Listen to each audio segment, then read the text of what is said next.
सुलेमान के नीति वचन ये भी हैं जिन्हें यहूदा के राजा हिजकिय्याह के जनों ने नकल की थी। परमेश्वर की महिमा गुप्त रखने में है, परंतु राजाओं की महिमा गुप्त बात का पता लगाने से होती है। स्वर्ग की ऊंचाई और पृथ्वी की गहराई और राजाओं का मन, इन तीनों का अंत नहीं मिलता। चांदी में से मैल दूर करने पर वह सुनार के लिए काम की हो जाती है। राजा के सामने से दुष्ट को निकाल देने पर उसकी गद्दी धर्म के कारण स्थिर होगी। राजा के सामने अपनी बड़ाई न करना और बड़े लोगों के स्थान में खड़ा न होना, क्योंकि जिस प्रधान का तूने दर्शन किया हो उसके सामने तेरा अपमान न हो, वरन तुझसे यह कहा जाए, आगे बढ़कर विराज। झगड़ा करने में जल्दी न करना, नहीं तो अंत में जब तेरा पड़ोसी तेरा मुंह काला करे तब तू क्या कर सकेगा। अपने पड़ोसी के साथ वाद विवाद एकांत में करना और पराये का भेद न खोलना। ऐसा ना हो कि सुनने वाला तेरी भी निंदा करे और तेरी निंदा बनी रहे। जैसे चांदी की टोकरियों में सोने के सेब हों, वैसा ही ठीक समय पर कहा हुआ वचन होता है। जैसे सोने का नथ और कुंदन का जेवर अच्छा लगता है, वैसे ही मानने वाले के कान में बुद्धिमान की डांट भी अच्छी लगती है। जैसे कटनी के समय बर्फ की ठंड से, वैसे ही विश्वास योग्य दूत से भी भेजने वालों का जी ठंडा होता है।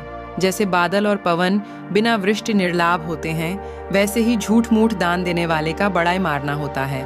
धीरज धरने से न्याय मनाया जाता है और कोमल वचन हड्डी को भी तोड़ डालता है।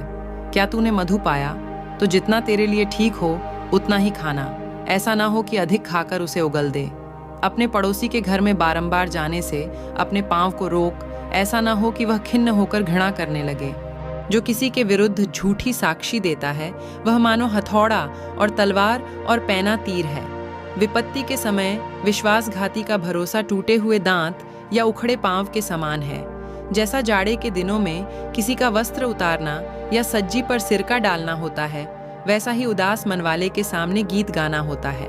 यदि तेरा बैरी भूखा हो तो उसको रोटी खिलाना, और यदि वह प्यासा हो तो उसे पानी पिलाना, क्योंकि इस रीति तू उसके सिर पर अंगारे डालेगा और यहोवा तुझे इसका फल देगा। जैसे उत्तरी वायु वर्षा को लाती है, वैसे ही चुगली करने से मुख पर क्रोध छा जाता है। लंबे चौड़े घर में झगड़ालू पत्नी के संग रहने से छत के कोने पर रहना उत्तम है। जैसा थके मांदे के प्राणों के लिए ठंडा पानी होता है, वैसा ही दूर देश से आया हुआ शुभ समाचार भी होता है। जो धर्मी दुष्ट के कहने में आता है, वह गंदले सोते और बिगड़े हुए कुंड के समान है। बहुत मधु खाना अच्छा नहीं, परंतु कठिन बातों की पूछ-पाछ महिमा का कारण होता है। जिसकी आत्मा वश में नहीं, वह ऐसे नगर के समान है जिसकी शहर पनाह घेराव करके तोड़ दी गई हो।